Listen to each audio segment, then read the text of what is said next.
বেগম খালেদা জিয়া উত্থান পতনের ৪ দশকের রাজনৈতিক জীবন, জেল জুলুম, নিপীড়ন, নিঃসঙ্গতা।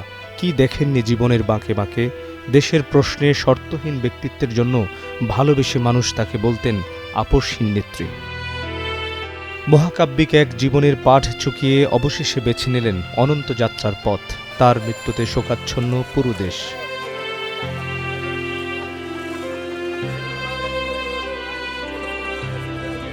এই ক্ষতি তো পূরণ হওয়ার মতো না। দেশবাসীর কাছে দোয়া চাচ্ছি যেন দেশনেত্রী ম্যাডাম খালেদা জিয়াকে সর্বোচ্চ বেহেশতের আসনে অধিষ্ঠিত করেন মহান আল্লাহ। বাংলাদেশে যারা ভোটের অধিকার, গণতান্ত্রিক অধিকারের জন্য যারা দশকের পর দশক লড়াই করছেন, সংগ্রাম করছেন, তিনি তাদের জন্য একটা আইকনিক ব্যক্তিত্ব হিসাবে, একটা অনুপ্রেরণার অফুরন্ত উৎস হিসাবে তিনি ভূমিকা পালন করবেন। ৪ দশকেরও বেশি সময় বিএনপির নেতৃত্ব দিয়েছেন বেগম খালেদা জিয়া। তার মহাপ্রয়াণে শোকের আবহে পুরো জাতি। তবে দীর্ঘদিনের তার যে চেনা পরিসর, গুলশানের কার্যালয়ে যারা এসেছেন তারা বলছেন এই শোককে তারা শক্তিতে রূপান্তর করবেন। যে মা, যে নেত্রী, যে গণতন্ত্রের কথা বলেছেন, সেই মানুষটিকে আমরা হারিয়ে ফেলেছি।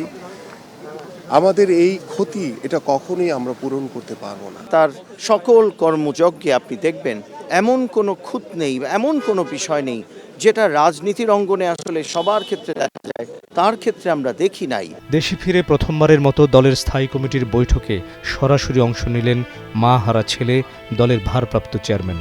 নীতি নির্ধারণী পর্যায়ের এই সভায় তার উপস্থিতিতেই সিদ্ধান্ত হয় বেগম জিয়ার শেষ বিদায়ের আনুষ্ঠানিকতা নিয়ে।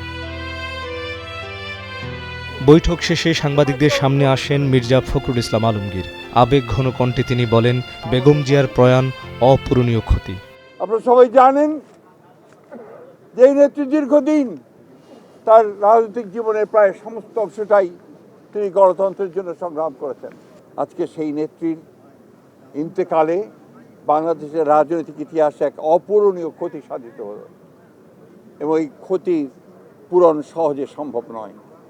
আজকে এমন একটা সময়ে তিনি চলে গেলেন যখন তাকে সবচেয়ে বেশি প্রয়োজন ছিল, যখন গণতন্ত্রের উত্তরণের জন্যে আমরা একটা নির্বাচনের দিকে জাতি যাচ্ছে, যখন সমস্ত জাতি তৈরি হয়েছে নির্বাচন করে একটা গণতান্ত্রিক ব্যবস্থাকে প্রতিষ্ঠিত করবে, সেই সময় তিনি আমাদেরকে ছেড়ে চলে গেলেন।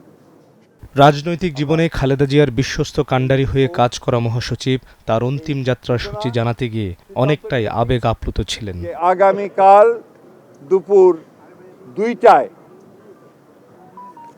পার্লামেন্ট ভবনের দক্ষিণ প্লাজায় যে মাঠ এবং বাণিজ্য অ্যাভিনিউ, এই পুরো অংশ জুড়ে আমাদের নেত্রীর জানাজা অনুষ্ঠিত হবে। এরপরে আমাদের স্বাধীনতার ঘোষক, বহুদলীয় গণতন্ত্রের প্রবর্তক, বাংলাদেশের আরেক কিংবদন্তির নেতা, যাকে রাখাল রাজা বলে এই দেশের মানুষ, তার মাজারে, তারই পাশে আমাদের এই মহান নেত্রীকে সমাধিস্থ করা হবে। দলীয় প্রধানের চিরবিদায়ে তার গুলশান কার্যালয়ে শোক বই খুলেছে বিএনপি, যার পাতায় পাতায় লেখা হচ্ছে অগণিত গুণীজনের স্মৃতিচারণ, শেষ বিদায়ের অন্তিম শ্রদ্ধা। ভারত, পাকিস্তান, চীন সহ বিভিন্ন দেশের রাষ্ট্রদূতরা একে একে আসেন গুলশান কার্যালয়ে। শব্দ বাক্যে তারা লিখে গেছেন এক নক্ষত্রের বিদায়ী অভিবাদন। Mohammad Hossain, star news, Dhaka.